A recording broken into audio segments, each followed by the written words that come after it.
El archipiélago que forma las Islas Malvinas fue en 1982 testigo de una guerra impensada, en la que un país sin historial reciente en guerras enfrentaba a una de las potencias más grandes del mundo. Las batallas se llevaron en tierra, en el mar y en el aire. El mundo se llevó varias sorpresas, pero definitivamente la batalla aérea se llevó gran parte de las miradas.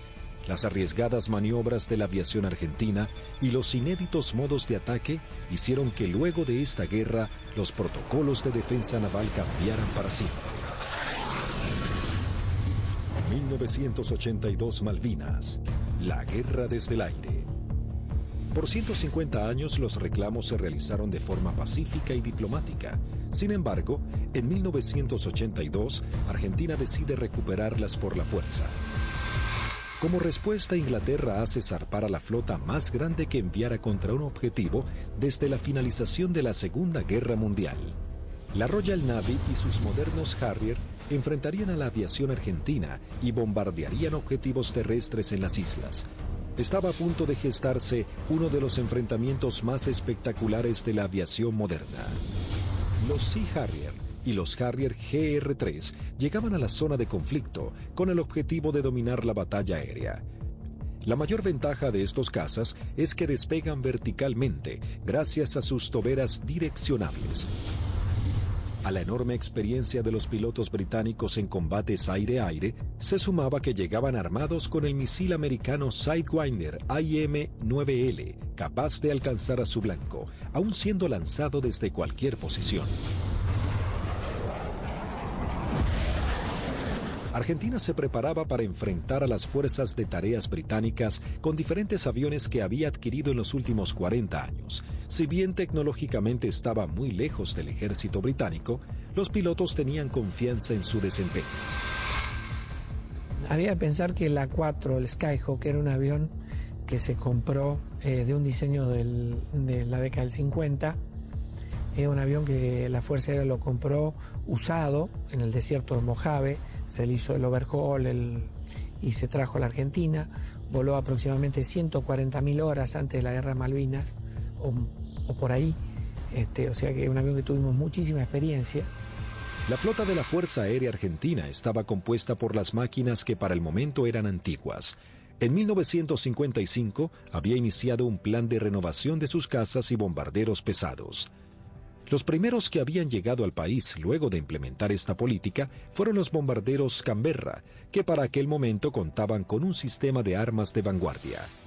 Y en Inglaterra surgió una polémica, pues había algún sector que quería vender y tener a Argentina como un cliente de equipo militar, operaciones comerciales que eran muy rentables, muy redituables, pero un sector del Foreign Office se opuso terminantemente porque consideraban que ese era un riesgo y que la Argentina, con aviones como el Canberra, podía o estaría en condiciones de intentar ocupar las posesiones inglesas en el Atlántico Sur y en la Antártida, básicamente las Islas Malvinas, ya en el año 55.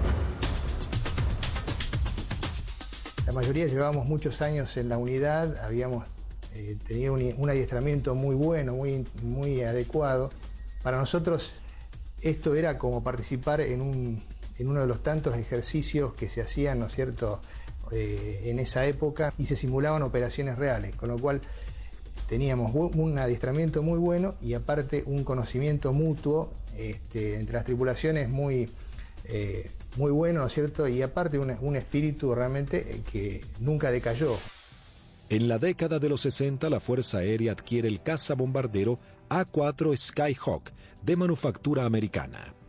La Fuerza Aérea Argentina comenzó a recibir sus primeros A4 en 1966 y en 1974 se adquirió un nuevo lote de 25 Skyhawks A4C. La Fuerza Aérea Argentina también contaba con un avión de combate de fabricación nacional, IA-58 Pucará. Una docena de cazas a reacción Mirage 3 que habían sido adquiridos con la finalidad de proveer defensa aérea a la ciudad de Buenos Aires también estaban al servicio de las batallas aéreas. 39 aviones Dagger de origen israelí, su principal función era la cobertura aérea y el bombardero. En 1972, la aviación naval argentina adquirió un lote de 16 Skyhawks A4Q, que fueron destinados a la tercera escuadrilla de caza y ataque con asiento en la base aeronaval de Comandante Espora. La tercera de caza y ataque con Skyhawk había desarrollado numerosas técnicas o tácticas propias para atacar naves a mar abierto. Era una unidad desde ese punto de vista muy experimentada y reconocida inclusive por su capacidad. Estos Skyhawks, a diferencia del A4B y C, se caracterizaban por ser un sistema de armas capaz de operar desde el portaaviones argentino 25 de mayo. Pero para finales de 1981, los veteranos Skyhawks habían llegado al límite de la vida útil y la escuadrilla estaba a punto de pasar a retiro. Estaba pasando la escuadrilla por uno de sus peores momentos de la historia. Mejor dicho, el peor momento de la historia. 7 de los 10 aviones que contaba la escuadrilla estaban fisurados. Y eso significaba el cambio de las alas para poder seguir volando con seguridad. Algunos se pudieron cambiar, 2 de ellos se cambiaron el ala. Pero los otros, los menos afectados, volaron con el larguero fisurado durante todo el conflicto. Y con respecto a los cohetes eyectores de asiento, también se ordenó que mientras durasen las operaciones no se iban a considerar vencidos esos cohetes, así que volamos con los cohetes de eyección vencidos. Así que el material nos encontraba a principios del 82 con solamente 3 aviones en servicio y que podían volar gracias a que la Fuerza Aérea nos había facilitado en préstamo 3 cohetes eyectores de asiento.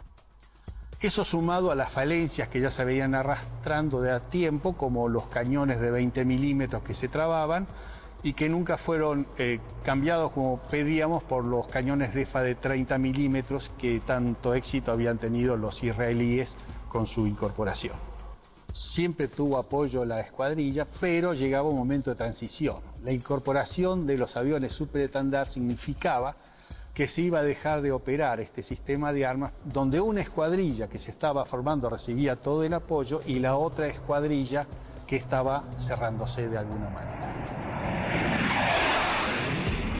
Finalmente, la Armada Argentina acababa de adquirir una nueva tecnología francesa, el cazabombardero embarcado Super Étendard, capaz de lanzar el misil AM-39 Exocet, concebido para ataques a unidades de superficie.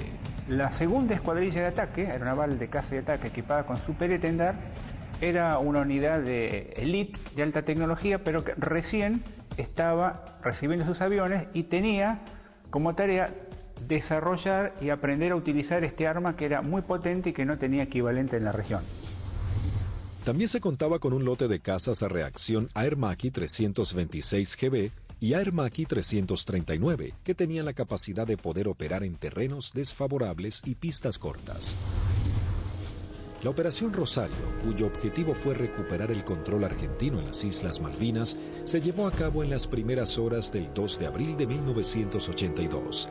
Un grupo de comandos anfibios de la Armada Argentina desembarcó en las islas, redujo a la pequeña guarnición británica y tomó posesión del gobierno.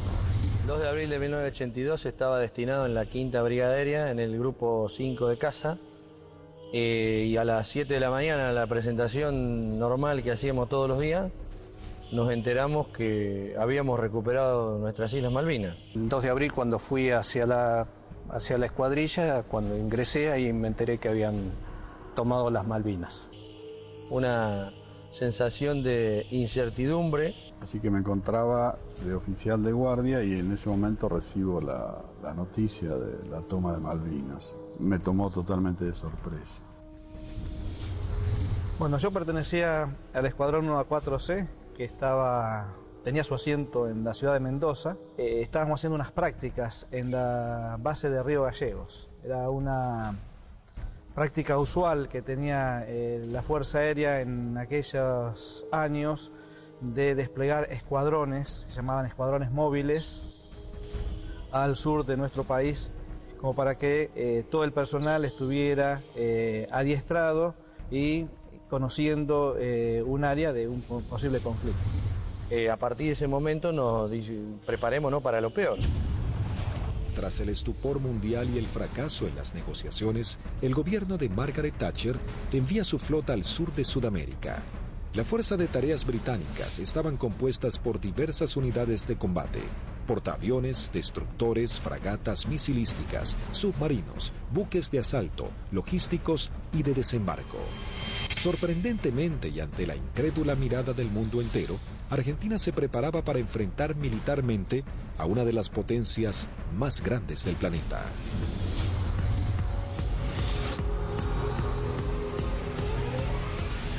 Los pilotos argentinos tuvieron un veloz entrenamiento para aprender a neutralizar objetivos navales sin ser derribados. La operación exigía sortear los sistemas de detección y defensa de los buques para poder aproximarse al blanco y lanzar sus bombas por encima del mismo. Había que equilibrar la inferioridad tecnológica con la capacidad humana.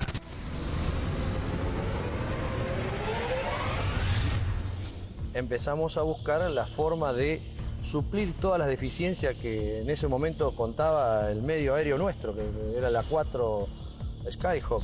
Y obviamente no teníamos contramedidas electrónicas para afectar tanto los radares como los lanzadores que poseían los británicos.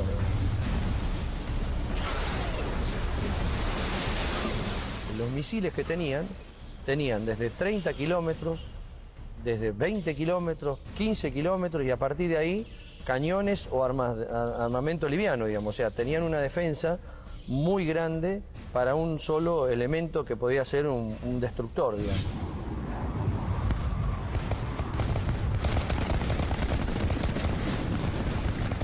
Entonces determinamos, con ayuda también de la Universidad del Sur, cuáles eran los niveles de vuelo que teníamos que realizar para poder volar bajo el lóbulo y no ser detectados por el radar. Eso nos dio a qué altura teníamos que estar en función de la distancia a donde podíamos encontrar el blanco. Y en la última parte, ya desde unos 50 kilómetros del blanco, teníamos que volar por debajo de los 15 metros, bastante pegados al agua, para no ser detectados por ese lóbulo. Dentro de los 20 kilómetros ya nos tomaba. Pero esa demora impedía que los sistemas de armas dirigidos por radar pudiesen apuntarnos con mayor anticipación y eso evitaba de alguna manera o demoraba la posibilidad de ser derribados. Los aviones debían volar a escasos metros del suelo, no más de 10 metros a velocidades que oscilaban entre los 900 y 1000 kilómetros por hora. La mayoría no poseía radares y las comunicaciones debían ser mínimas para evitar ser detectados. Las maniobras eran realmente arriesgadas, pero parecía ser la única forma de poder enfrentar a la moderna flota británica. El adiestramiento de vuelo rasante era complejo y arriesgado. En el mar no había ninguna referencia visual de la altura en que se encontraba. Los A4B y A4C no contaban con un radioaltímetro, instrumento fundamental que mide la altura en la que se encuentra el avión con respecto a la superficie del suelo. El instinto y el oficio pasaron a ser herramientas vitales para los pilotos. Durante la práctica le tratábamos de decir al guía que volara más bajo, hasta tanto perdiéramos la vista del horizonte mar y ya empezaba a entrar en el efecto suelo, del mar, digamos, empezaba a cabalgar sobre la turbulencia que producía el aire, digamos, cerca del mar. El armamento que utilizaba la Fuerza Aérea estaba compuesto por diferentes bombas antiguas, paradójicamente de origen británico. Y nosotros usábamos una bomba inglesa, la ANM65A1, de 1000 libras, una bomba del Avro Lincoln, inglesa, de demolición de manzanas, que la devolvimos con muchísimo cariño, y sin costo, como decía alguno. Paralelamente a los entrenamientos y mientras la flota británica se acercaba más y más, la Armada comenzaba una carrera contra el tiempo intentando de poner en servicio 8 de sus Skyhawks. También los técnicos buscaban poner en funcionamiento los escasos misiles Exocet que habían llegado al país antes del retiro francés. Hasta ese momento esta tecnología solo había sido probada en polígonos de tiro por sus fabricantes. Nos dan la orden de la posibilidad de poner a punto el diálogo entre lo que era el sistema nuevo del Super Standard con el misil M39. Cuando conectamos todo aquí en el país, el sistema no funcionaba porque eran un avión con un corazón de la época del 80 con las valijas de test que eran de la época del 70. Había ingenieros que se dedicaban a desglosar todo lo que era la parte matemática, cómo traspasar distintas informaciones, y algunas de las cosas también se hicieron por ensayo y error. Se iba buscando como un candado a combinación, ¿no? Se iba buscando número por número hasta llegar al número ideal que el misil pueda leer la información del avión. Y bueno, eso nos llevó un tiempo, hasta que un día la valija que reemplazaba al misil nos da que el misil había salido y que todos los parámetros que habíamos colocado estaban incorrectos. Eso ya nos daba un alto porcentaje de seguridad de que el misil por lo menos recibía la información correcta.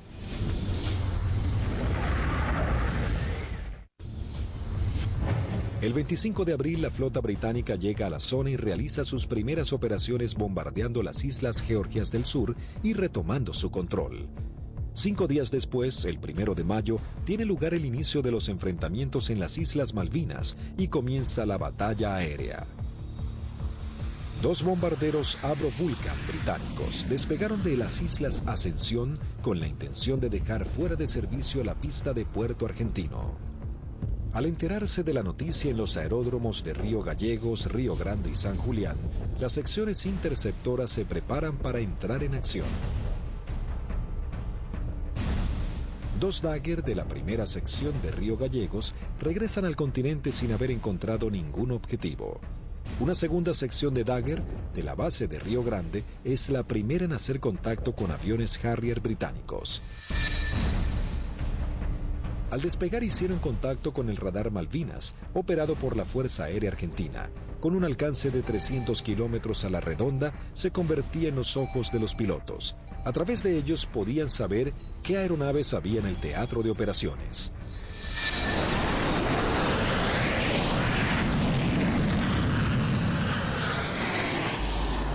Tienen 2 pichones para ustedes a 120 millas náuticas, 20 grados firme.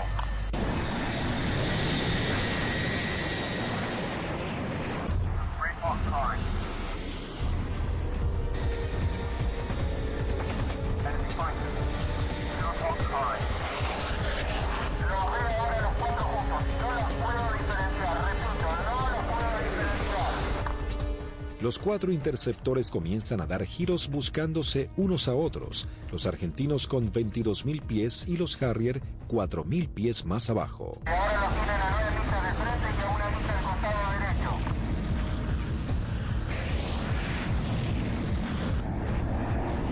Los Harrier, invirtiendo sus toberas, cambian rápidamente de dirección para enfrentar la amenaza argentina. Ahora los Harrier están enfrentados a ustedes, repito, están enfrentados. Los Harrier se niegan a tomar altura para enfrentar a los argentinos, ya que los Dagger tienen un mejor desempeño en altura. Tampoco los argentinos descienden a donde el Harrier corre con ventajas. Por esta razón no se produjo combate alguno. Esa misma tarde se produce la primera baja cuando el primer teniente Ardiles, en uno de los Dagger, armado con misiles Chaffir y cañones, pone rumbo solitario a las islas. Dirigido por el radar Malvinas, a un eco se acerca a su misión, sin saber que en realidad se aproximaba a una trampa mortal. Lo que erróneamente el radar detectó como un objetivo eran 2 Sea Harriers en formación cerrada. Al descubrir la amenaza argentina, uno de los Sea Harrier se coloca como señuelo, mientras el otro maniobra para colocarse por detrás.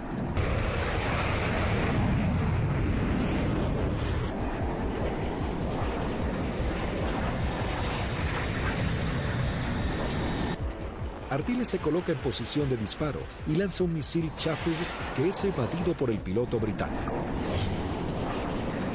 En esos segundos decisivos, el segundo Harrier logra colocarse detrás del avión de Ardiles y acciona su disparador lanzando un misil contra el Dagger. El piloto argentino no pudo eyectarse. Tras patrullar la línea de la costa, 3 Dagger de la base aérea de San Julián prosiguen hacia Puerto Argentino. Antes de llegar se encuentran frente a 3 buques británicos que están bombardeando el área. El destructor y las 2 fragatas abren fuego contra los aviones argentinos sin poder alcanzarlos. En ese momento el capitán Di Meglio lanza sus bombas sobre el destructor. Luego los Dagger inician el escape mientras una patrulla de Harrier va a su encuentro. Los aviones británicos abortan inmediatamente su ataque cuando 2 Dagger armados con misiles se interponen entre ellos y la escuadrilla para facilitar el escape de los argentinos. El 1 de mayo habían comenzado las hostilidades y ambos bandos mostraban todo su poderío y el valor de sus pilotos. Era el bautismo de fuego para la Fuerza Aérea Argentina.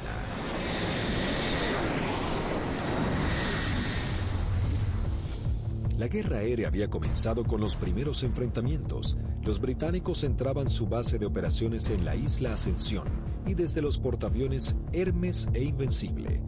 El objetivo principal era inutilizar la pista de Puerto Argentino, así dificultar las comunicaciones entre la isla y el continente, comprometiendo las posibilidades de los pilotos argentinos. La pista fue desde ese momento uno de los blancos principales de los Vulcan y los Harriers británicos. La primera baja en la pista es el mismo 1 de mayo, cuando los Sea Harrier bombardean al Pucará del teniente Yukik, alcanzando a su piloto y gran parte del personal que trabaja en el lugar. Fue el primer contacto con la guerra en sí, digamos, ¿no es cierto?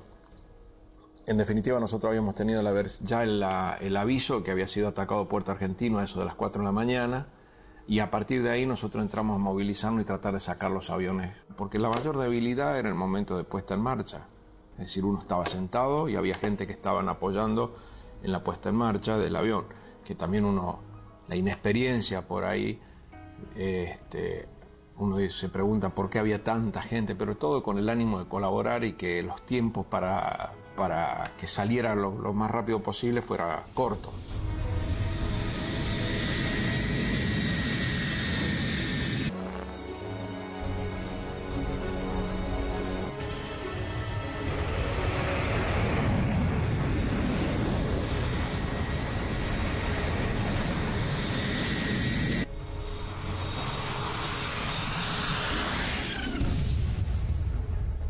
Desde armeros, de suboficiales técnicos, electricistas, todo dando vueltas alrededor del avión, que casualmente, desgraciadamente, es el avión donde impactan y casi todos ellos fallecen.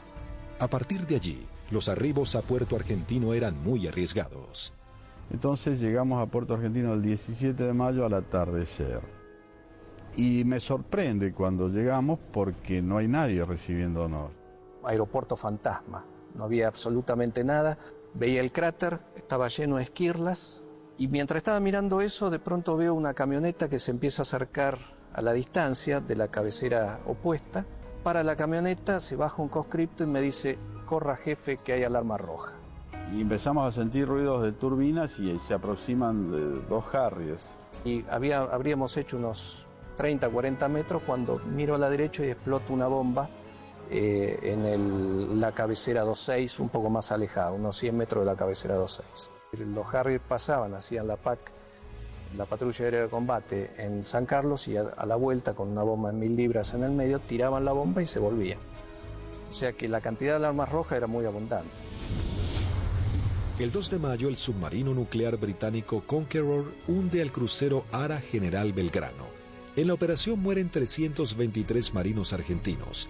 La guerra había comenzado de la manera más cruda para Argentina.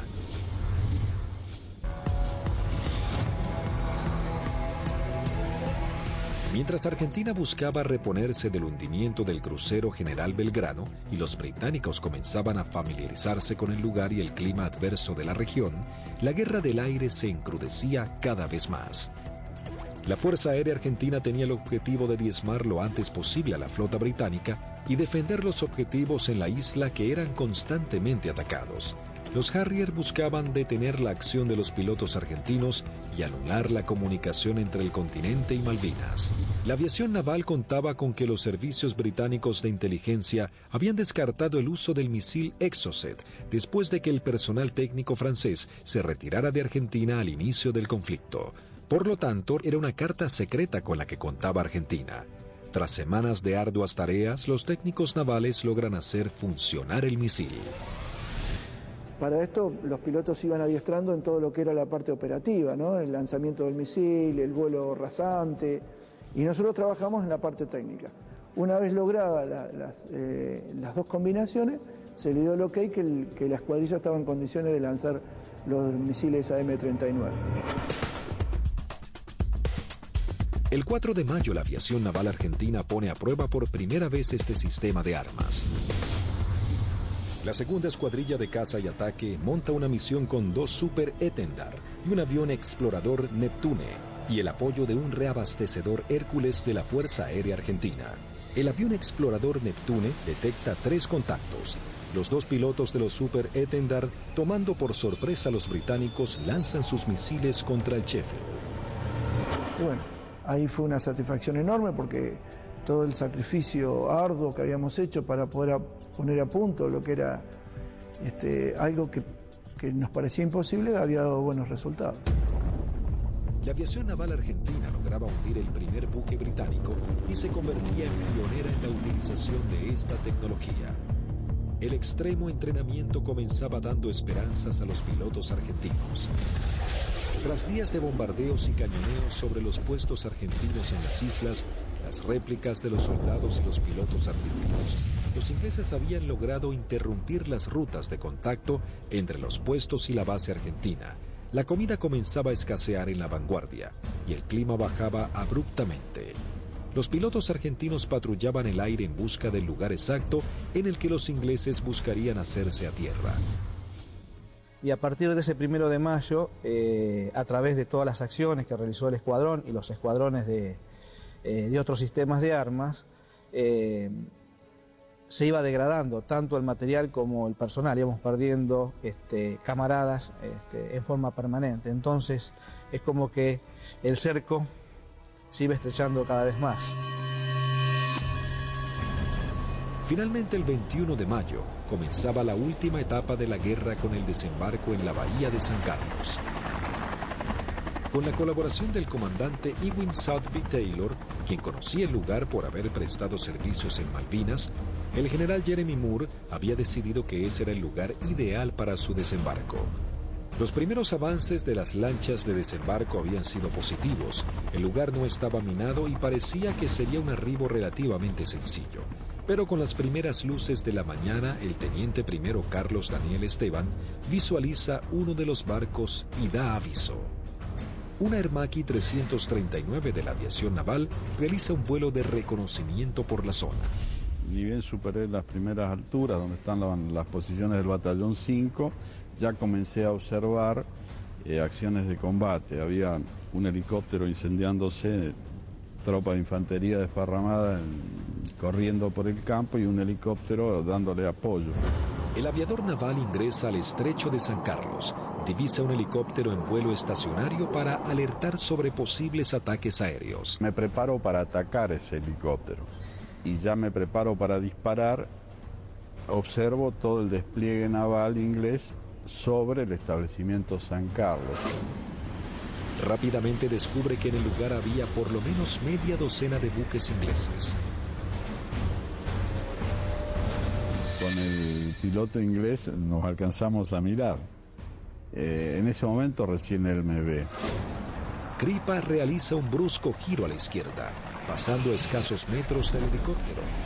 El helicóptero de la Fuerza de Tareas Británica alerta a los buques advirtiéndoles que un jet argentino va hacia ellos. Maniobrando su Hermaki, Kripa somete a su avión a varias G negativas, respondiendo de manera efectiva. Una vez que entro en la corrida de tiro, el buque comienza a tirarme. Yo con cañones y cohetes solamente podía producirle daños muy pequeños, entonces mi intención era tratar de dejarlo fuera de servicio al buque, es decir, atacar todo su sistema de radares, de radios, antenas. Volando en forma rasante se coloca en posición de disparo contra el primer buque que cruza frente a su mira de tiro.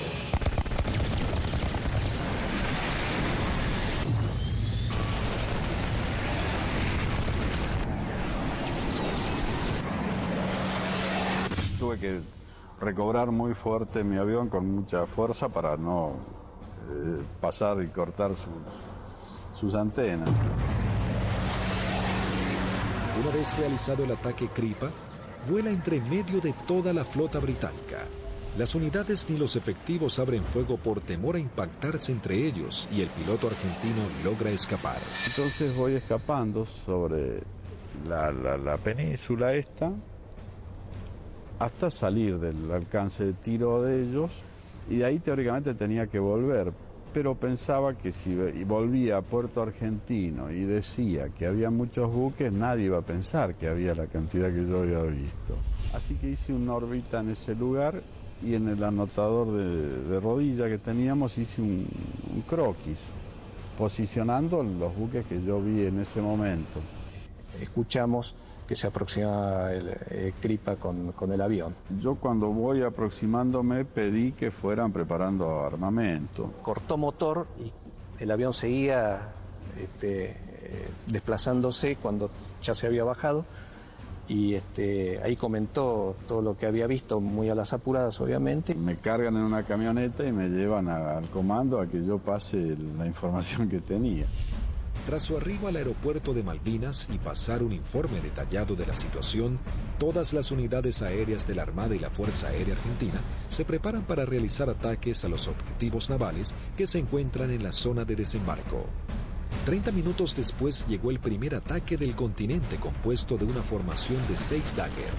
El objetivo es el Ancre. Una de las bombas no estalla y queda alojada en la popa de la embarcación. Así logran dejarlo fuera de combate. En este ataque también es averiada la fragata Broadsword con disparos de cañón.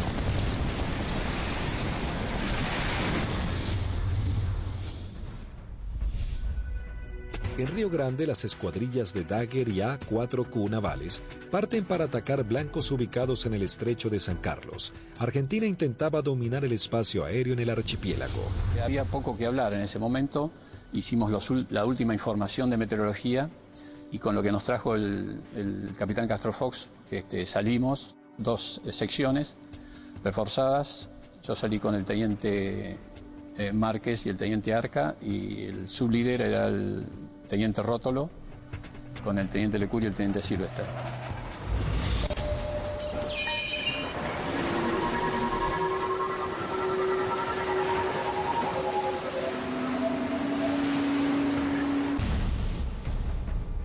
Tres Dagger logran atacar a la fragata Arden lanzándole sus bombas de 500 kilogramos. Una de ellas explota en la popa, dañando seriamente un helicóptero Sea Lynx y su sistema de defensa.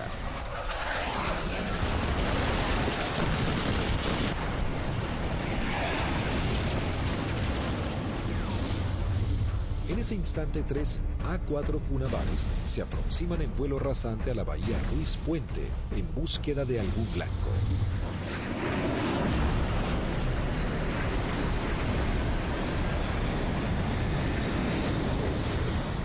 Había lluvia, chubascos, techos bajos y poca visibilidad, condiciones totalmente desfavorables en caso de encontrarnos con algún buque inglés, porque su radar y su sistema de detección de blancos nos iba a ver y lanzar los misiles mucho antes que nosotros los viéramos a él. Los Skyhawk detectan visualmente a la fragata Arden visiblemente averiada. Les ordené atacar, conectamos máster de armamento, que era el único punto que faltaba. Iniciamos un giro para atacar desde una posición relativa favorable. Los 3 A-4Q navales se aproximan en vuelo rasante a 900 kilómetros por hora. El teniente Márquez, quien vuela último, ve el impacto producido por una de las bombas de 250 kilogramos del capitán Alberto Filippi, que da de lleno en la popa, elevando una gran bola de humo y esquirlas.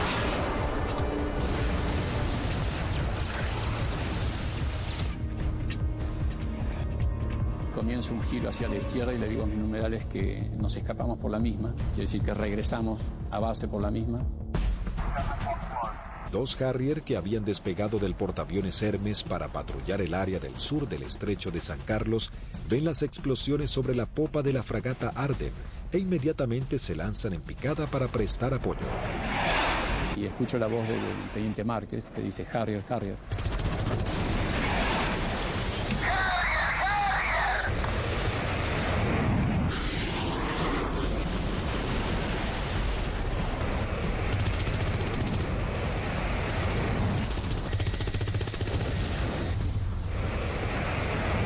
Mientras el otro Harrier va tras el A4Q del capitán Filippi y le lanza un misil Sidewinder.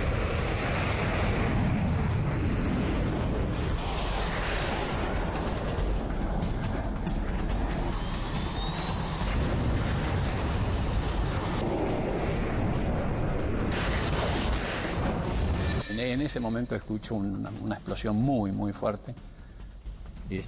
Se sacude todo el avión, empieza a encabritarse con la nariz hacia arriba y girando hacia la derecha.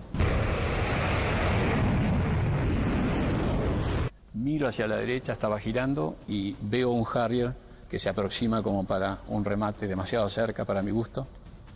Entonces le digo a la división, me dieron, me eyecto, estoy bien. Una fuerte explosión, un golpe muy, muy fuerte en todo el cuerpo, me desmayo. Cuando recupero el conocimiento estaba descendiendo en paracaídas sobre el estrecho de San Carlos. El impacto fue bastante más fuerte de lo que yo me hubiera imaginado. Tuve suerte porque el mismo paracaídas, una vez que entro en el agua, se acuesta y el viento lo infla y el viento mismo me sacan de abajo del agua y me lleva hacia la costa, ¿no? En la costa, bueno, llegué, estaba realmente agotado.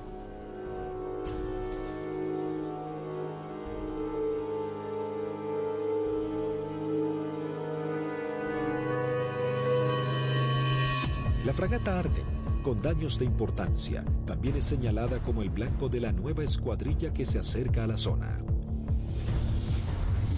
Llegamos al borde de la bahía y vimos un destructor en el medio, una fragata para nosotros tipo 21 en el medio del canal, y esa fue la que señalé y esa fue la que atacamos. El teniente Rótolo dice a babor y vimos a lo que después supimos que era la Arden en el medio del canal, del estrecho. Y sobre eso giramos inmediatamente. Y ya pegado al agua practicamos un zigzagueo que hacíamos bastante violento a baja altura para evitar que los controles de tiro nos pudieran concentrar el tiro sobre nosotros.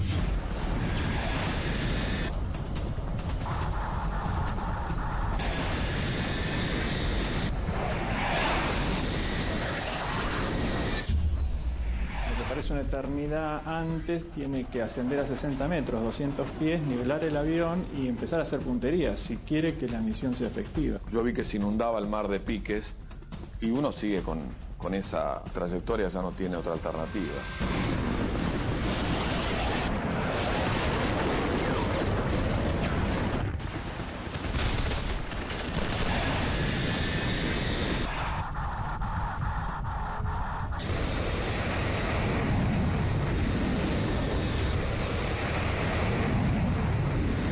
Yo vi el lanzamiento de teniente Rótolo, horquillando el blanco, 2 bombas antes, 2 bombas después, y sobre las columnas de sus explosiones, de la explosión de sus bombas, lancé yo las mías.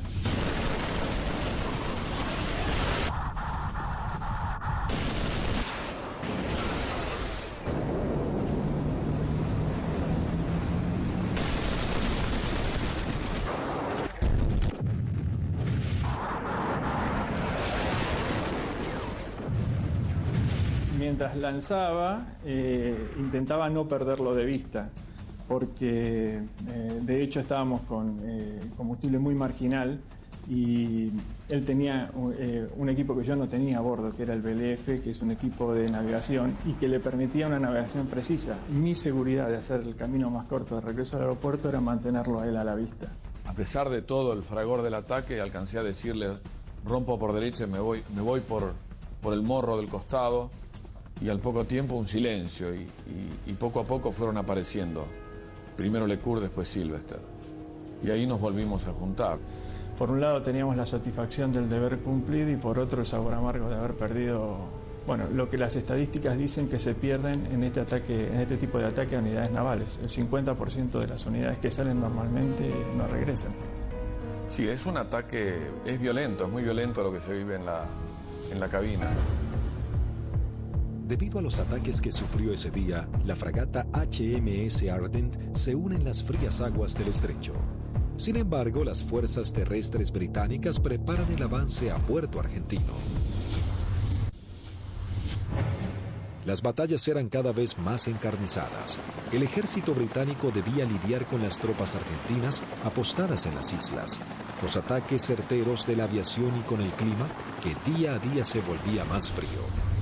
El 23 de mayo se desata un nuevo ataque contra otra de las unidades de superficie claves de la Fuerza de Tareas Británica. Esta vez el blanco es otra fragata clase 21, la Antelope.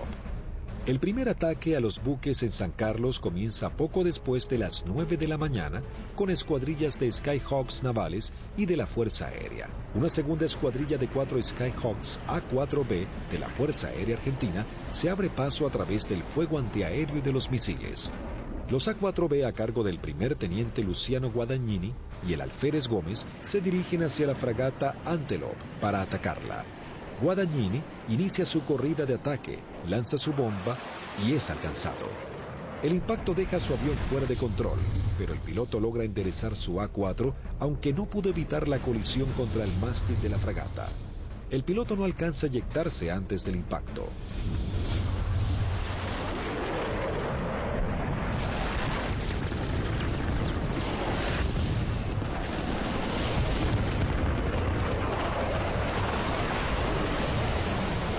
La bomba continuó su trayectoria y quedó alojada en la banda de estribor sin explotar.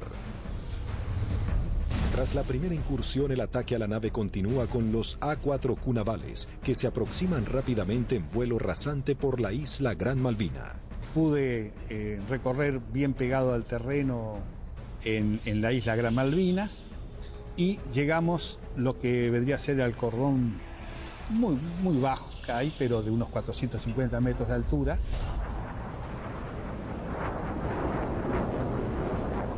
Tuve que descender para poder ir hacia la altura de lanzamiento, que son unos 100 metros, y el primer buque que vi en la bahía San Carlos era una fragata de tipo 21, tenía un helicóptero en popa, recuerdo, y me dirijo hacia ella como el primer blanco que había observado. La zona de operación estaba totalmente clara, con sol, despejado y el mar muy calmo.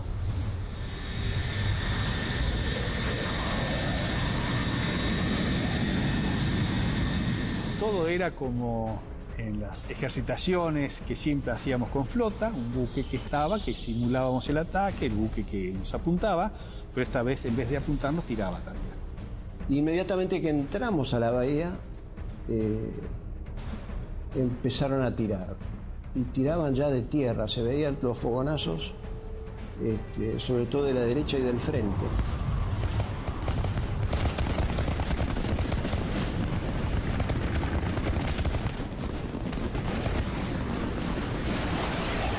Cuando estaba más cerca de la entrada a la bahía, puedo ver sobre la izquierda a un buque que era más redituable como blanco, porque era un buque grande de tipo logístico.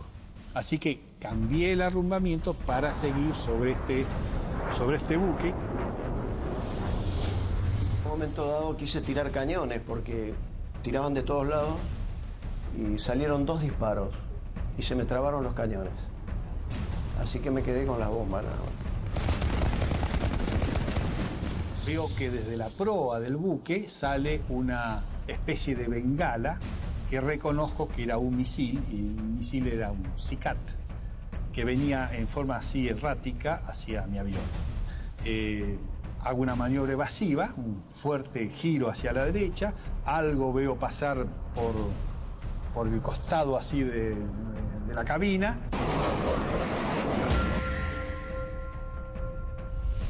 Pero evidentemente el misil ese me había sacado en la corrida de puntería, que si bien no me derriba, logra el objetivo de que yo no pueda lanzar con mayor precisión las bombas y evidentemente mi salva fue larga. Habían borrado las matrículas de los buques, así que se veía un buque gris clarito sin poder identificar qué buque era. Cuando paso lanzo, eran 2.000 libras de peso que largaba en un instante, el avión hace una cabreada, quiere subir, impido que suba y cuando miro adelante estaban tirando de todos lados.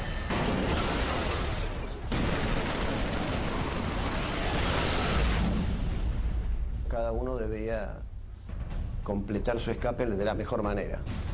Como cuando estaba del otro lado digo yo, bueno, por donde yo vine no había nada, así que voy a volver por el mismo lugar. Me comunico en esos momentos con los otros dos pilotos que escucho en la frecuencia. Se los escuchaba contentos porque, bueno, estábamos regresando. Yo aterricé, controlé normal el avión, no tuve ningún problema.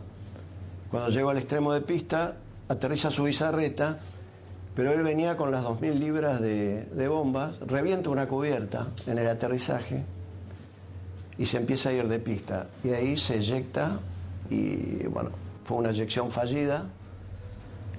Termina falleciendo a raíz de la eyección.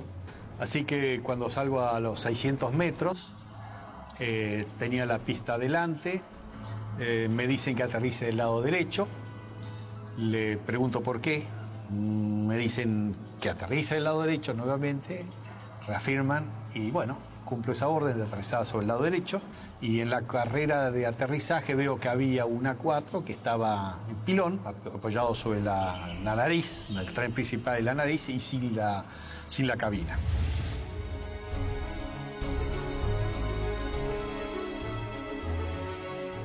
No sabíamos nada de los tres primeros y su bizarreta que acababa de morir en el aterrizaje. Aunque dañada severamente, la Antelope aún continúa a flote. Esa noche, mientras se intentaba desarmar una de las bombas, estalla. Automáticamente se produce un incendio masivo y la nave se hunde. Con los británicos en tierra, listos para marchar a Puerto Argentino, la aviación se esforzaba más y más para frustrar sus objetivos. Por las noches, los Canberra arrojan bombas pesadas para hostigar blancos en las áreas donde las tropas británicas poseen puntos fortificados de artillería, logística y puestos de mando. Se usó la táctica, digamos, del tiro a gran altura, pero auxiliado por el radar. La mayor amenaza para nosotros eran los misiles tierra-aire y las patrullas de Harrier.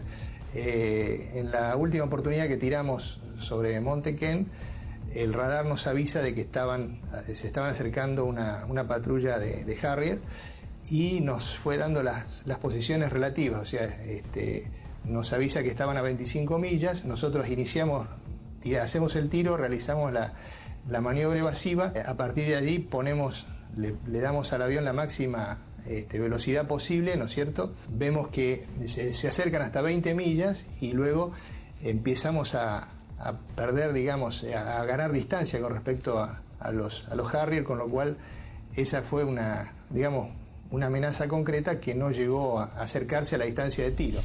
Con las primeras luces de la mañana del 25 de mayo, el mayor ataque de la aviación argentina comenzaba a gestarse. El almirante Woodward, jefe de la Marina Británica, previendo la situación, rápidamente despliega sus unidades para sostener los ataques. Los observadores navales argentinos mantienen actualizada la posición de los buques enemigos mientras las escuadrillas llegan a la zona.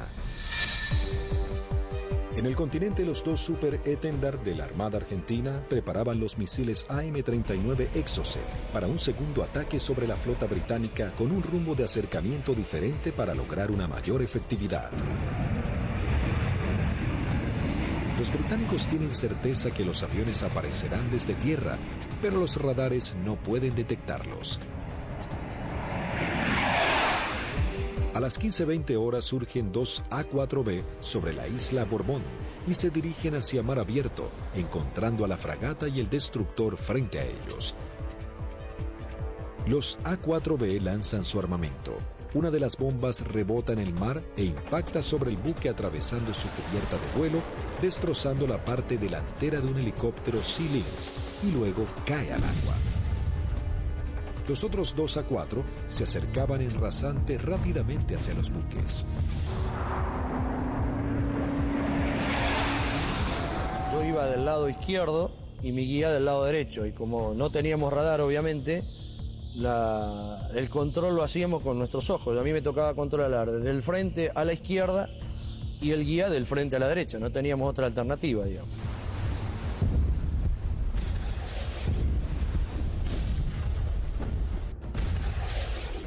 Y le digo, a la izquierda están. Así como estaba mirando, le digo, a la izquierda están al guía, y saco la vista y lo miro para ver qué iba a hacer. Acuérdense que nosotros veníamos bien pegados al agua, rasante. Veo al guía, lo miro, y la maniobra que hace él es instantánea. Cuando escucha una sugerencia que le digo, a la izquierda están, pone viraje a la izquierda violentamente buscando el blanco.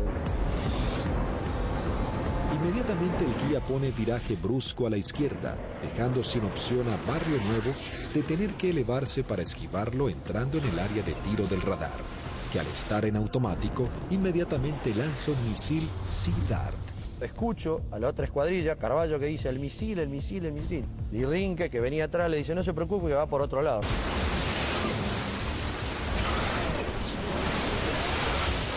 Claro, no iba para ellos. Salía hacia la derecha para nuestros aviones, digamos, y para mis aviones. El misil Sea Dart necesita un tiempo para nivelarse e ir tras su blanco. Como los aviones argentinos ya estaban muy cerca del blanco, lograron pasar por debajo sin que éste pueda derribarlos. Dije, bueno, ahora por tiempo no me va a alcanzar más, porque yo iba aproximadamente a 900, 950 kilómetros por hora, y el misil iba ya a 1.6, 1.8 de Mach, hasta que girara y todo, aproximadamente volaba, calculan, alrededor de un minuto 10. No nos alcanzaba más, digamos.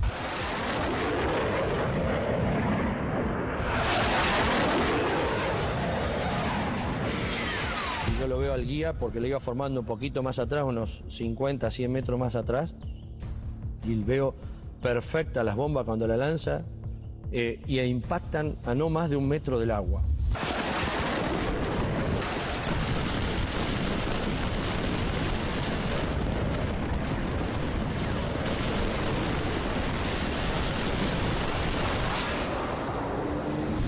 De inmediato se desata un incendio incontrolable. Corte de las comunicaciones, electricidad y pérdida completa del control de la nave. Cuando aterrizamos en Río Gallegos, estaban columnas de mecánicos, los primeros 200, 300 metros con banderas, saludándonos. Yo pensaba, mirá qué bien, estaban festejando el 25 de mayo, digo, contento que volvemos los 4 aviones, espectacular, bárbaro. Y cuando vamos a la plataforma para estacionar, vemos que hasta que el jefe de escuadrón viene a recibirnos y algunos pilotos.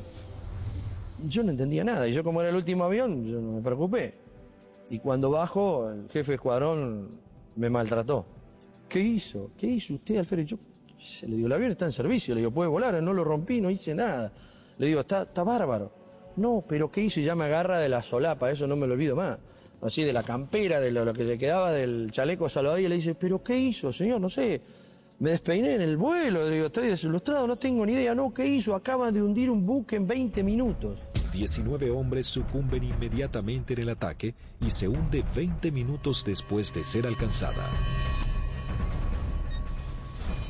Al mismo tiempo que los A-4B de la Fuerza Aérea ponen rumbo al continente, un Hércules de la Fuerza Aérea Argentina reabastece al este de las Islas Malvinas a 2 Super Étendard de la aviación naval. Ellos ya están preparados para un nuevo ataque con misiles Exocet.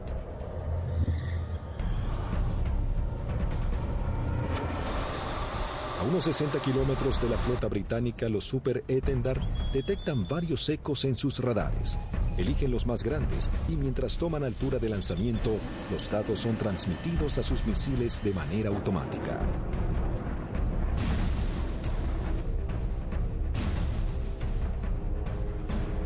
Una vez en vuelo, el misil es autónomo. ya tiene los datos del objetivo cargados en su memoria y se dirige a casi el doble de la velocidad del sonido a escasos metros del agua.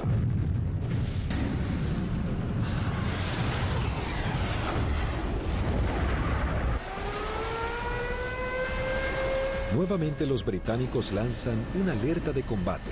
Los navíos ordenan despegar helicópteros con equipos para señuelos antimisil. Uno de los Exocet impacta en el buque e inmediatamente se desata un incendio que destruye elementos vitales para la operación anfibia que se desarrolla en San Carlos.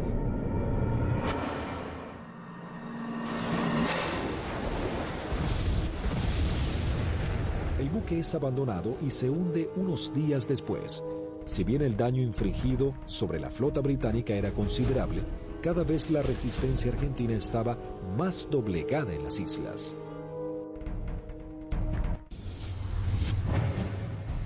La guerra llegaba a su nivel más desesperante con las bajas temperaturas. Las tropas británicas se preparaban para avanzar por tierra. Sin embargo, los soldados argentinos apostados en las islas no cedían posiciones y los bombardeos aéreos azotaban a la flota británica. Las fuerzas argentinas, visiblemente cercadas en Darwin, resistían con el apoyo de la aviación. El 28 de mayo se proyectó atacar a las posiciones inglesas con los aviones IA-58 Pucará, que desde el 21 de mayo estaban asentados en Puerto Argentino. Conocíamos bastante la zona porque era en la zona misma donde nosotros habíamos operado antes, es decir, a los alrededores de lo que habíamos utilizado como campo de aterrizaje nuestro, era la zona donde ya estaban los ingleses aproximándose hacia el pueblito donde estaba la base, digamos, lo que quedaba de la base.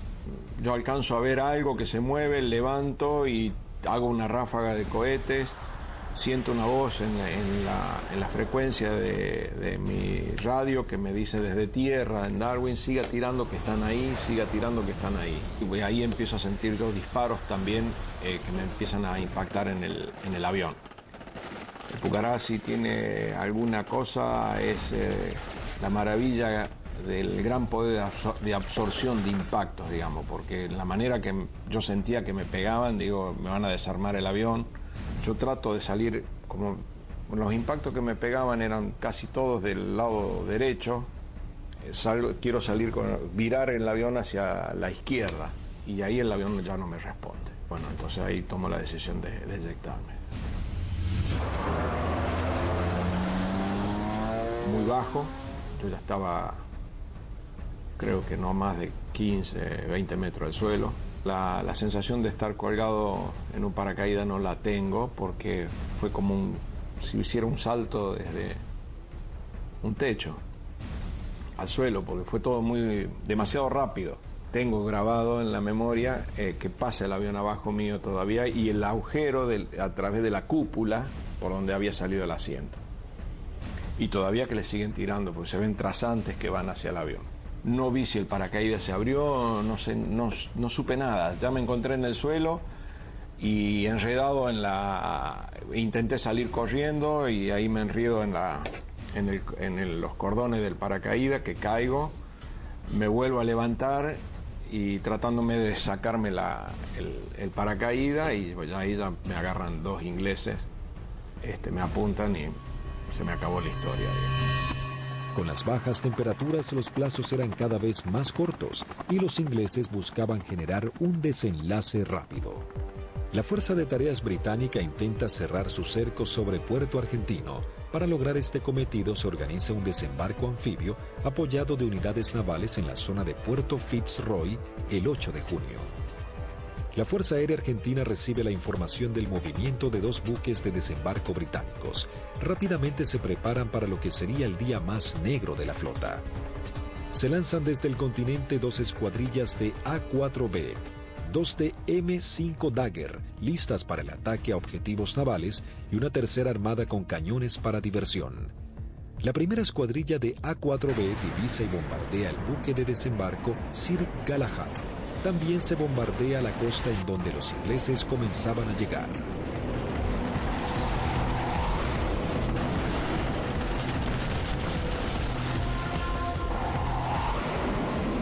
La La Fuerza Aérea Argentina, sabiendo que ha logrado impactar en los buques de desembarco, redobla su apuesta y envía una escuadrilla de A-4C y 2 A-4B para bombardear las posiciones terrestres en la cabeza de playa. El día 8 de junio se me avisa por la mañana temprano de que, bueno, era uno de los seleccionados para que esa tarde, a través de un avión Learjet, pudiéramos volar hacia Mendoza y poder visitar a nuestras familias.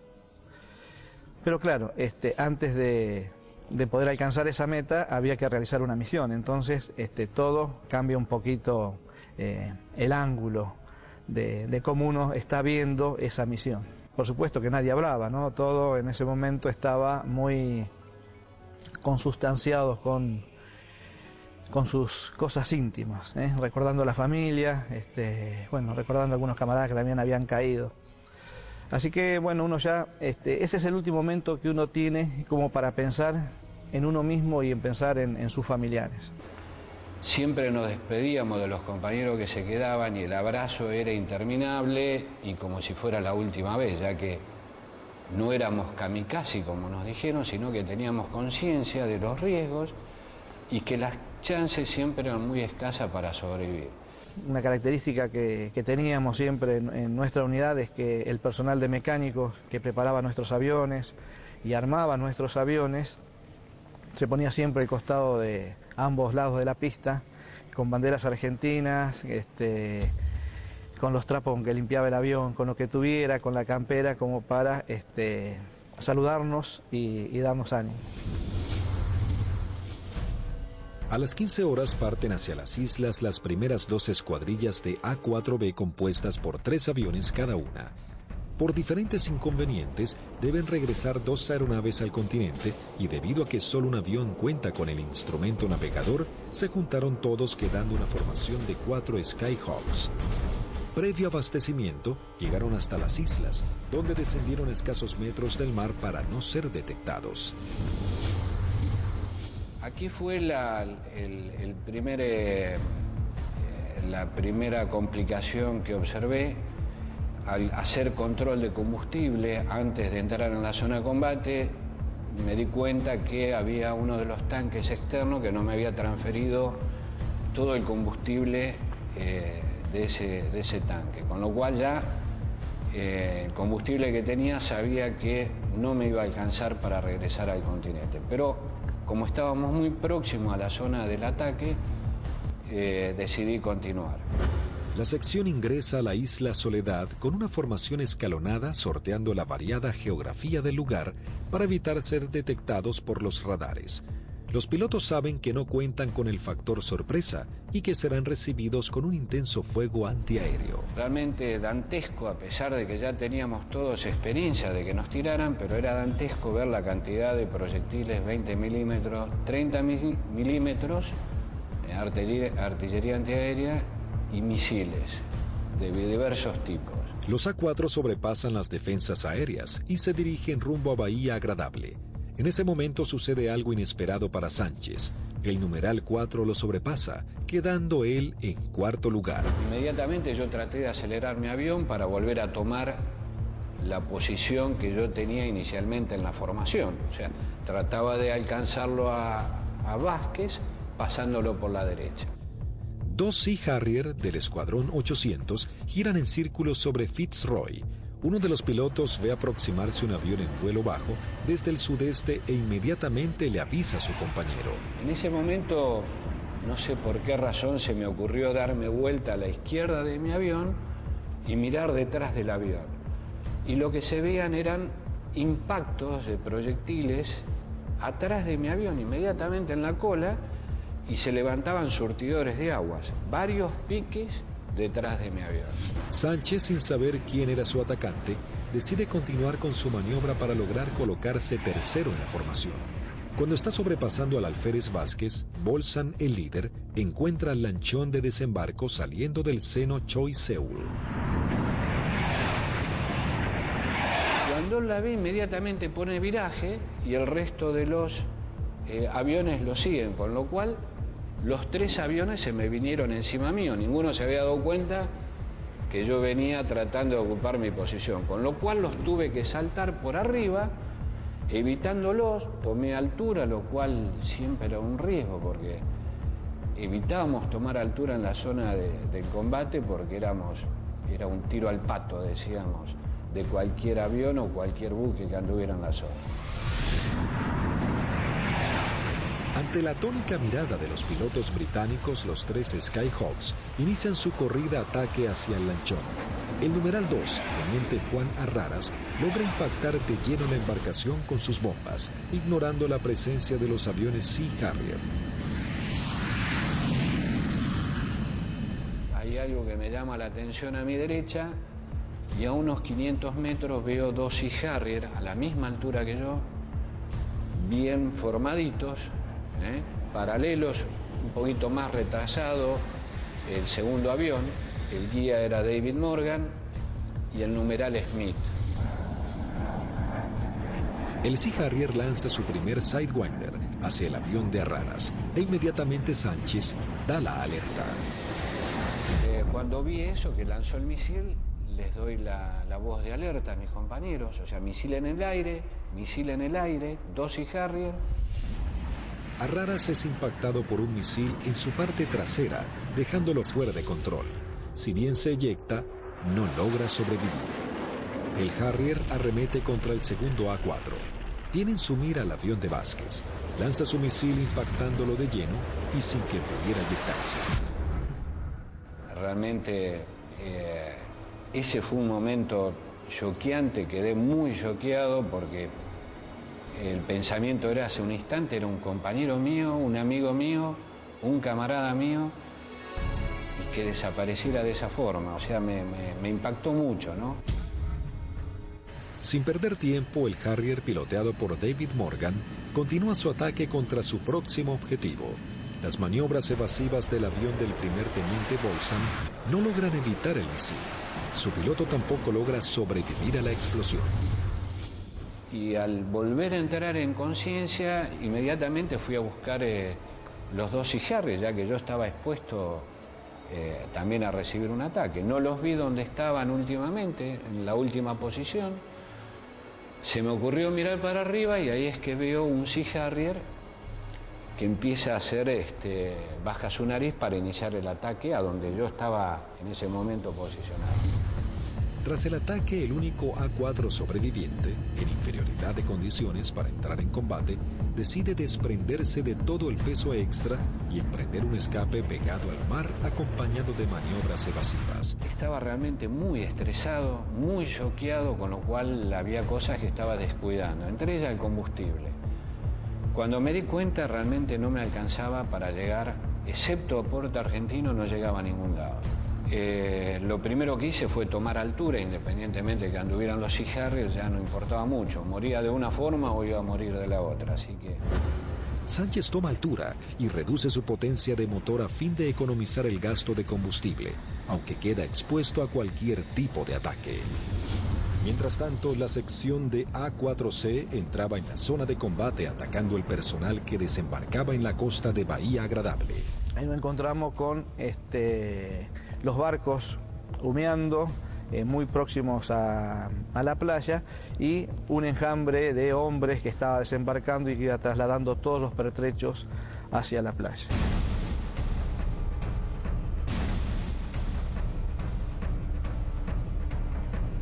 A partir del momento en que nos visualizaron, comenzaron a disparar tanto con armas livianas como con los misiles Blue Pie, que son misiles transportados por un hombre.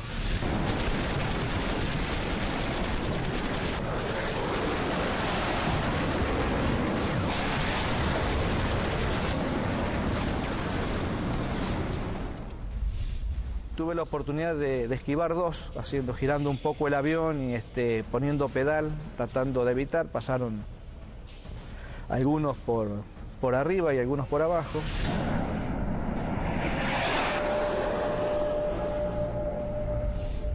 Siento también una explosión en la parte delantera de mi avión, que bueno, puede ser algún misil que me haya tocado, pero pude seguir operando, lancé las bombas y en el momento en que giro a la izquierda veo a mi numeral que está escapando hacia la izquierda con una luz roja que lo está siguiendo.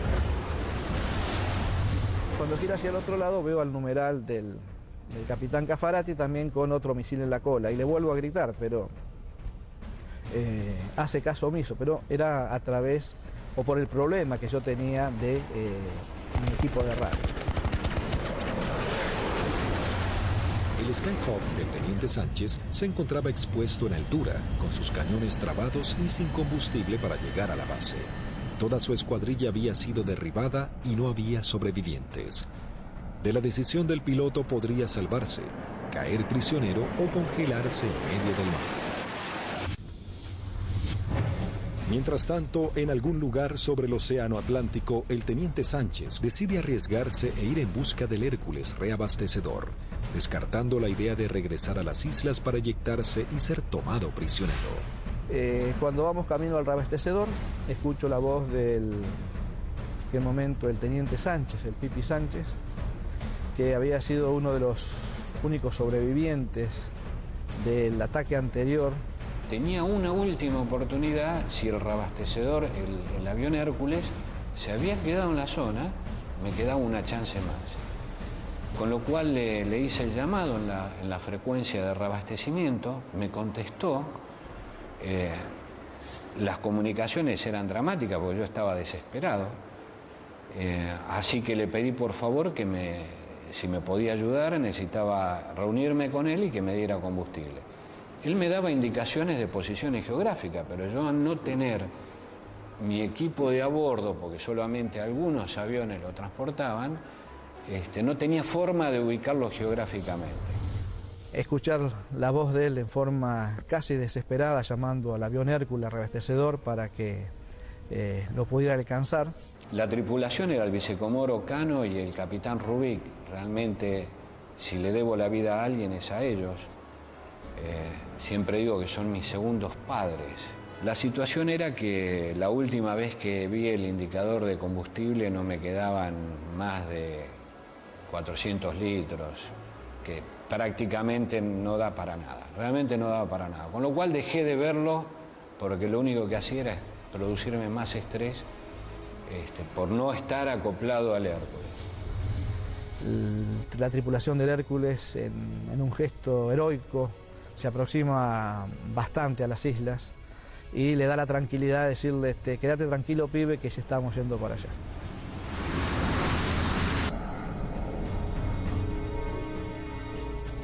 Y luego pude acoplar y me transfirieron combustible que me permitió llegar a Río Gallegos, a nuestra base. En el regreso, el brigadier Paredi observa que su indicador del nivel de aceite de su avión comienza a fluctuar. Nuevamente el fantasma de la caída en medio del océano vuelve a aparecer. Con lo cual digo, bueno, puede ser que me hayan producido alguna perforación, esté perdiendo aceite y se grane el motor y acá me queda a mitad de camino. Lo único que atiné fue a sacar mi libreta de control de procedimiento, donde tenía una foto de mi señor y mis hijos, para echarle una última mirada, para decir, bueno, por lo menos están en mi recuerdo hasta el último momento. Afortunadamente el indicador, después de eso, no sé si fue mi familia o Dios que me dio una mano, esto se acomodó y pudimos llegar con felicidad a la base San Julián. Con las últimas luces del día, aterriza el teniente Sánchez luego de su trágica misión. Llegué prácticamente en las últimas horas, ya estaba oscureciendo. Me impresionó mucho en el momento que llegué a plataforma, choqueado, transpirado, mal, estresado, ver los mecánicos de mis 3 compañeros que no iban a volver, que los estaban esperando. Así fue como terminó ese día. Lamentablemente los 3 compañeros míos murieron, 2 fueron derribados por David Morgan y 1 por el Smith, volando sin largo. Habían logrado detener un desembarco clave para las fuerzas de tareas británicas, las misiones cada vez más peligrosas y dejaban en claro el poderío de la aviación argentina.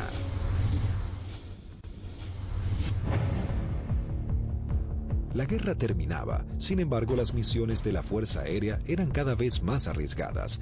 El 13 de junio, a horas de finalmente firmar la dimisión argentina, comienza a tomar forma un ataque que podría haber cambiado el curso de la batalla final por las Islas Malvinas.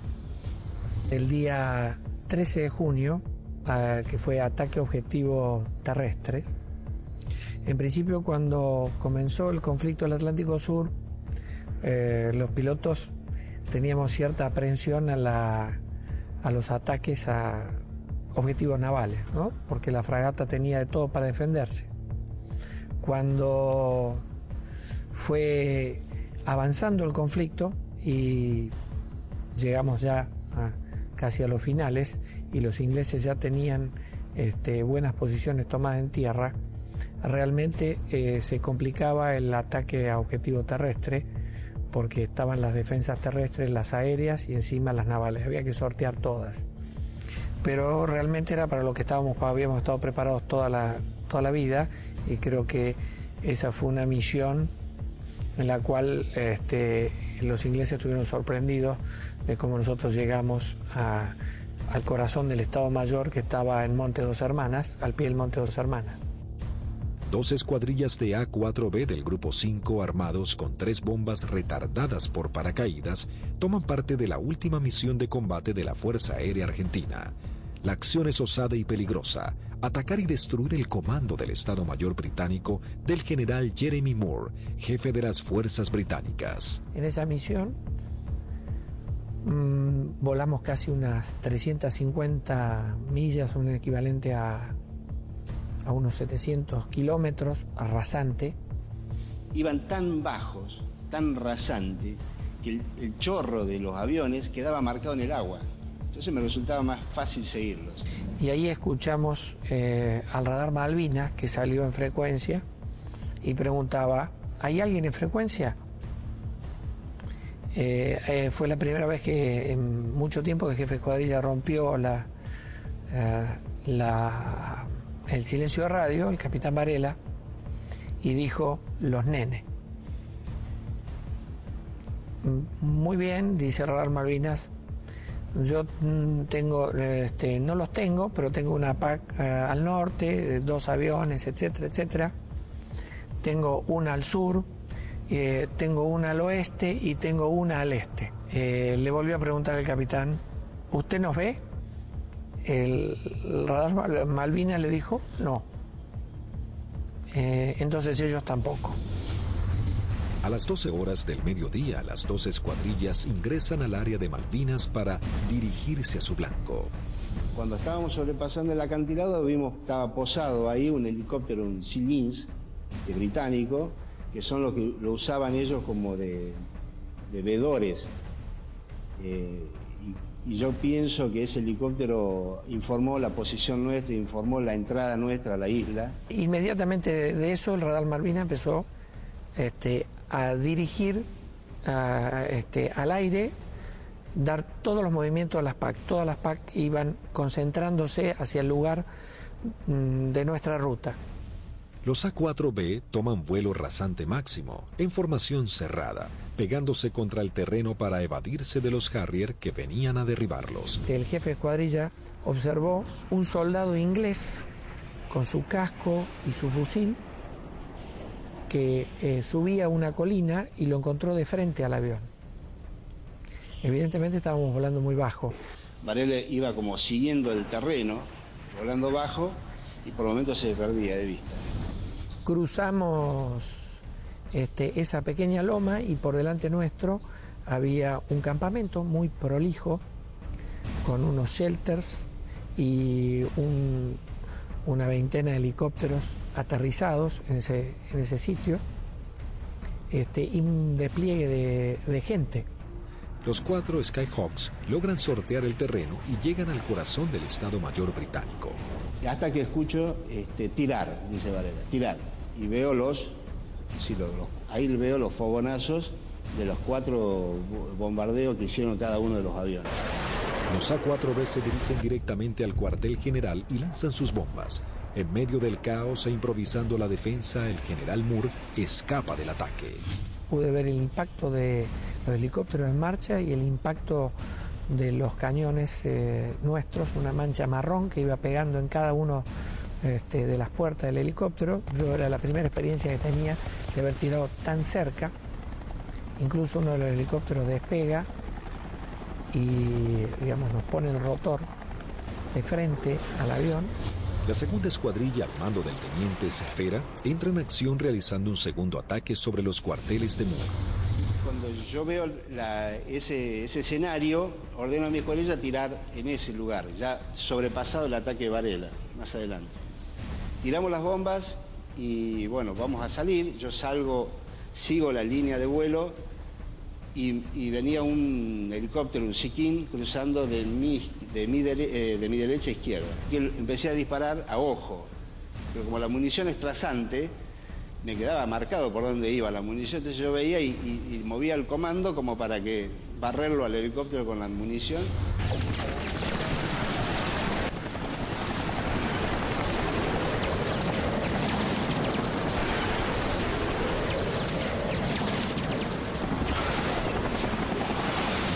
Y ahí mi numeral, que venía acá, a la izquierda mía, de Lepiane, me dice, él ve el lanzamiento de un misil que me venía hacia mi avión y me pide, me dice, por derecha, Tuco, por derecha.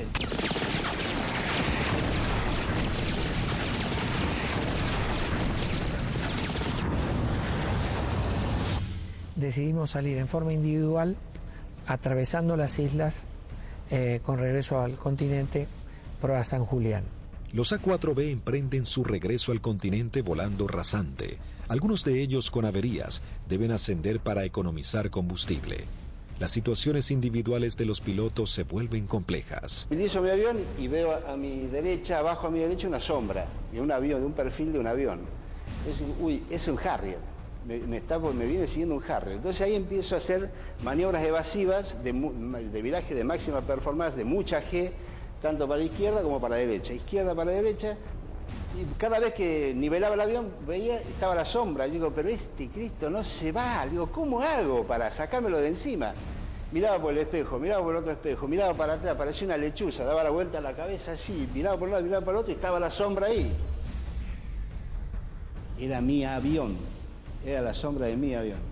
Empecé como a tranquilizar yo mismo, me hablaba, me decía, tranquilízate Tuco, porque así no podés seguir, no podés, estaba muy nervioso, estaba como que por momento temblaba, no sé, una sensación muy rara de ese momento vivido ahí. El numeral 2 de la escuadrilla que nos seguía empezó a perder combustible, notar que perdía combustible en forma muy grande. Ese fue el alférez de Lepiane. Otro momento terrible de esa misión, cuando el piano me pregunta si qué hacía. Imagínate, el alférez me dice que voy al reabastecedor o me eyecto en la isla. Una decisión que yo, por más jefe de escuadrilla que fuera en ese momento, yo no la podía tomar porque estoy decidiendo sobre la vida de un camarada y de un amigo. Era muy difícil. Dije, Piano, encomendate en Dios, pedile a Dios que te ayude y decidí vos, no me lo pida a mí, por favor, decidí vos. Ya sabíamos que como estaba y con las transmisiones que recibíamos no volvía al continente, entonces le pedimos al reabastecedor que lo fuera a buscar. Él veía que a medida que se iba buscando a la coordenada donde nos canta, donde estaba el reabastecedor, él veía su indicador de combustible bajar más, me decía, tengo 500, tengo 300, tengo 200, yo decía, no llega a nada, no te busca nadie, no te rescata nadie, en medio del Atlántico no te rescata nadie. El comandante del Hércules, vicecomodoro Lee 30, escuchando los pedidos de Delepiane, decide ir hacia él aún sabiendo que puede ser derribado por misiles británicos. Ahí en ese momento el piano lo ve al Hércules, él estaba arriba del Hércules y hace el viraje y se le tira al Hércules. Pensá que era un alférez, tenía muy pocas horas de vuelo y creo que debe haber sido el tercer reabastecimiento de él.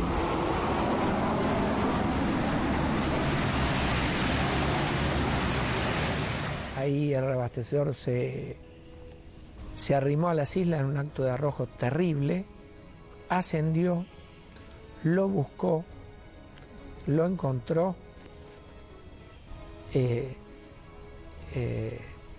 reabastecieron con una pérdida de combustible muy importante en el plano, tenía un agujero que atravesaba el plano completo, o sea que todo lo que le daban, parte iba al motor y el resto iba fuera del avión, y regresamos todos sanos y salvos al continente.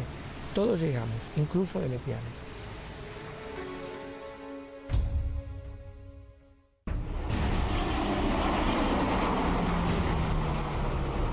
Ese fue un factor importantísimo en el desarrollo de la guerra, el tema del reabastecimiento.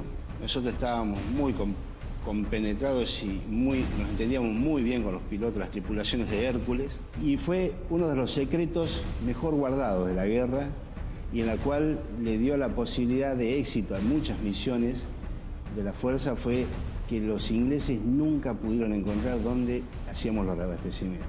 Buscaron por todos lados, nunca encontraron un Hércules haciendo el abastecimiento. Las misiones extremadamente peligrosas en las que se embarcaban los pilotos eran los últimos actos heroicos de una guerra que ya llegaba a su fin.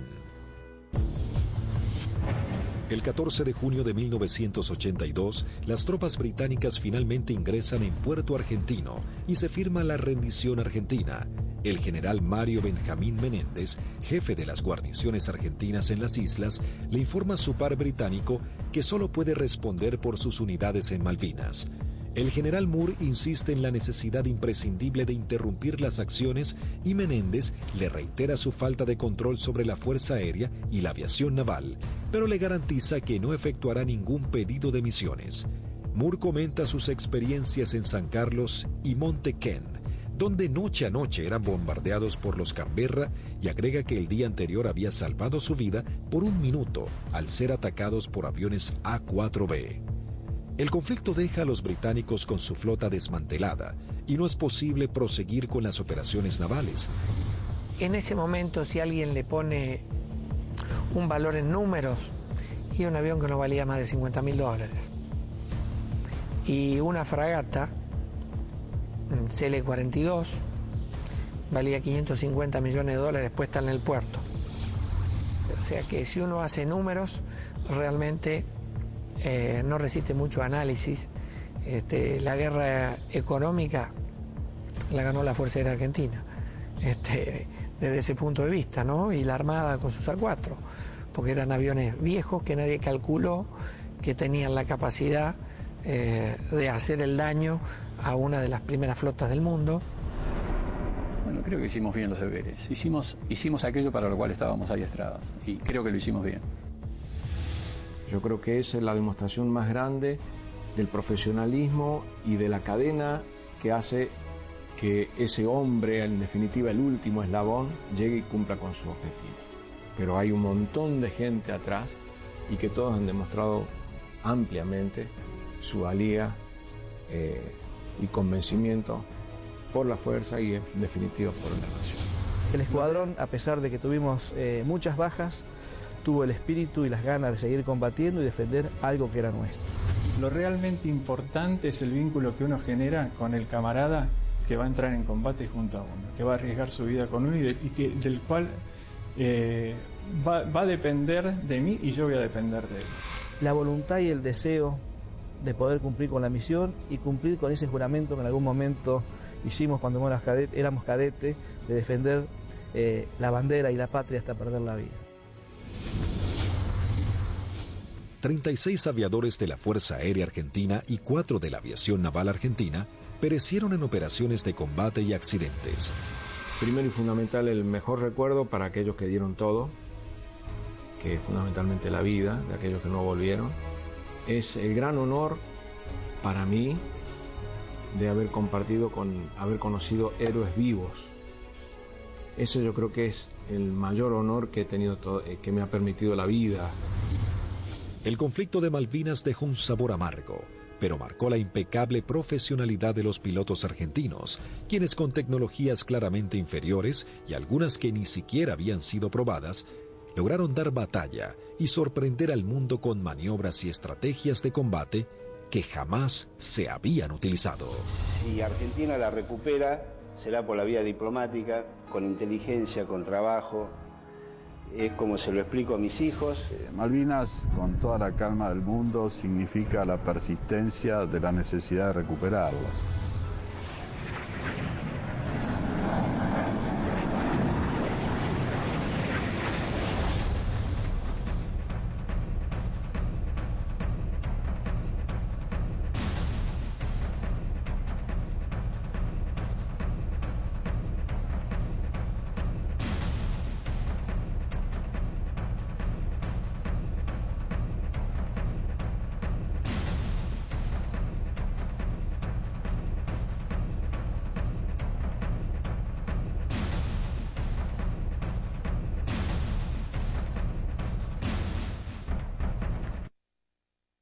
Lógicamente estaba muy lejos del ejército británico, los pilotos tenían confianza en su desempeño.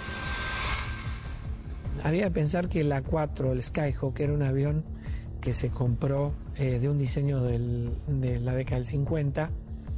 Era un avión que la Fuerza Aérea lo compró usado en el desierto de Mojave, se le hizo el overhaul y se trajo a la Argentina. Voló aproximadamente 140.000 horas antes de la Guerra de Malvinas, o por ahí. O sea que es un avión que tuvimos muchísima experiencia. La flota de la Fuerza Aérea Argentina estaba compuesta por las máquinas que para el momento eran antiguas. En 1955 había iniciado un plan de renovación de sus cazas y bombarderos pesados. Los primeros que habían llegado al país luego de implementar esta política fueron los bombarderos Canberra, que para aquel momento contaban con un sistema de armas de vanguardia. Y en Inglaterra surgió una polémica, pues había algún sector que quería vender y tener a Argentina como un cliente de equipo militar, operaciones comerciales que eran muy rentables, muy redituables, pero un sector del Foreign Office se opuso terminantemente porque consideraban que ese era un riesgo y que la Argentina, con aviones como el Canberra, podía o estaría en condiciones de intentar ocupar las posesiones inglesas en el Atlántico Sur y en la Antártida, básicamente las Islas Malvinas, ya en el año 55. La mayoría llevábamos muchos años en la unidad, habíamos tenido un adiestramiento muy bueno, muy adecuado. Para nosotros esto era como participar en uno de los tantos ejercicios que se hacían, ¿no es cierto?, en esa época, y se simulaban operaciones reales, con lo cual teníamos un adiestramiento muy bueno y aparte un conocimiento mutuo entre las tripulaciones muy bueno, ¿no es cierto?, y aparte un espíritu realmente que nunca decayó. En la década de los 60, la Fuerza Aérea adquiere el cazabombardero A4 Skyhawk de manufactura americana. La Fuerza Aérea Argentina comenzó a recibir sus primeros A4 en 1966 y en 1974 se adquirió un nuevo lote de 25 Skyhawks A4C. La Fuerza Aérea Argentina también contaba con un avión de combate de fabricación nacional, IA-58 Pucará. Una docena de cazas a reacción Mirage 3 que habían sido adquiridos con la finalidad de proveer defensa aérea a la ciudad de Buenos Aires también estaban al servicio de las batallas aéreas. 39 aviones Dagger de origen israelí, su principal función era la cobertura aérea y el bombardero.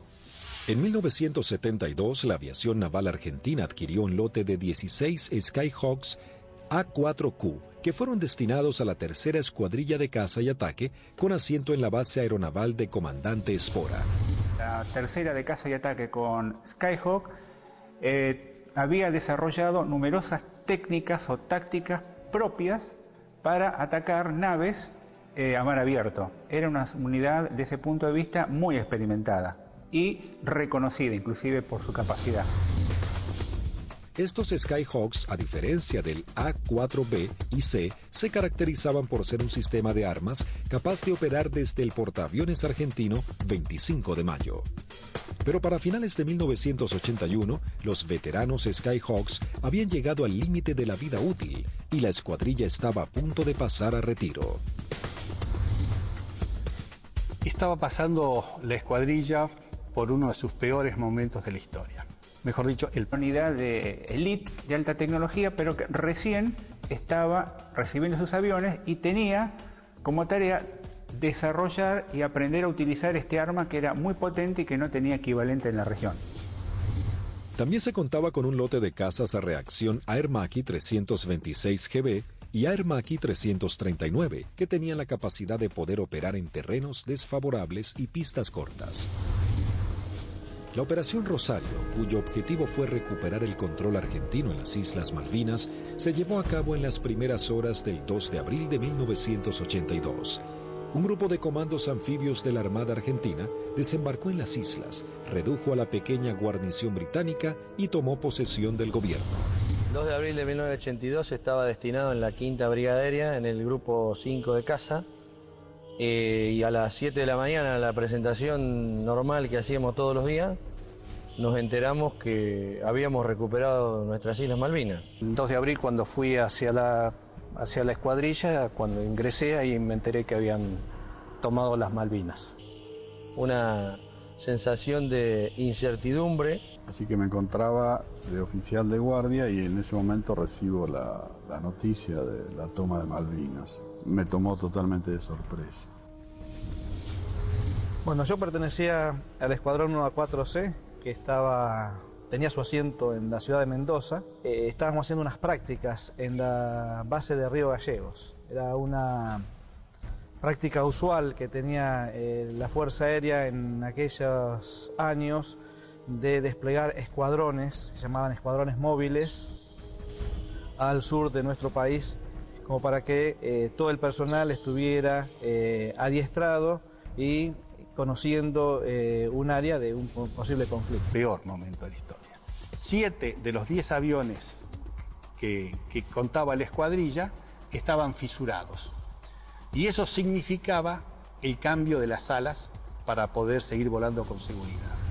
Algunos se pudieron cambiar, 2 de ellos se cambiaron el ala, pero los otros, los menos afectados, volaron con el larguero fisurado durante todo el conflicto. Y con respecto a los cohetes eyectores de asiento, también se ordenó que mientras durasen las operaciones no se iban a considerar vencidos esos cohetes, así que volamos con los cohetes de eyección vencidos. Así que el material nos encontraba a principios del 82 con solamente 3 aviones en servicio y que podían volar gracias a que la Fuerza Aérea nos había facilitado en préstamo 3 cohetes eyectores de asiento. Eso sumado a las falencias que ya se veían arrastrando de a tiempo, como los cañones de 20 milímetros que se trababan y que nunca fueron cambiados como pedíamos por los cañones DEFA de 30 milímetros que tanto éxito habían tenido los israelíes con su incorporación. Siempre tuvo apoyo la escuadrilla, pero llegaba un momento de transición. La incorporación de los aviones superestandar significaba que se iba a dejar de operar este sistema de armas, donde una escuadrilla que se estaba formando recibía todo el apoyo y la otra escuadrilla que estaba cerrándose de alguna manera. Finalmente, la Armada Argentina acababa de adquirir una nueva tecnología francesa, el caza bombardero embarcado Super Étendard, capaz de lanzar el misil AM-39 Exocet, concebido para ataques a unidades de superficie. La segunda escuadrilla de ataque, aeronaval de caza y ataque equipada con Super Étendard, era una... El archipiélago que forma las Islas Malvinas fue en 1982 testigo de una guerra impensada, en la que un país sin historial reciente en guerras enfrentaba a una de las potencias más grandes del mundo. Las batallas se llevaron en tierra, en el mar y en el aire. El mundo se llevó varias sorpresas, pero definitivamente la batalla aérea se llevó gran parte de las miradas. Las arriesgadas maniobras de la aviación argentina y los inéditos modos de ataque hicieron que luego de esta guerra los protocolos de defensa naval cambiaran para siempre. 1982 Malvinas, la guerra desde el aire. Por 150 años los reclamos se realizaron de forma pacífica y diplomática. Sin embargo, en 1982, Argentina decide recuperarlas por la fuerza. Como respuesta, Inglaterra hace zarpar a la flota más grande que enviara contra un objetivo desde la finalización de la Segunda Guerra Mundial.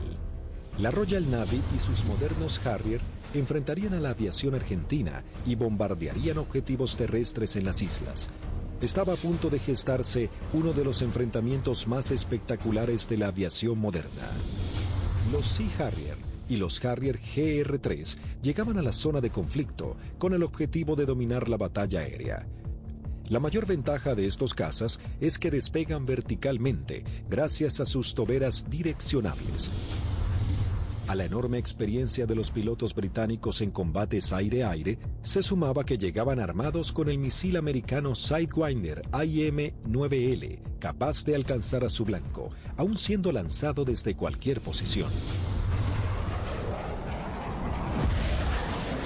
Argentina se preparaba para enfrentar a las fuerzas de tareas británicas con diferentes aviones que había adquirido en los últimos 40 años. Si bien tecnología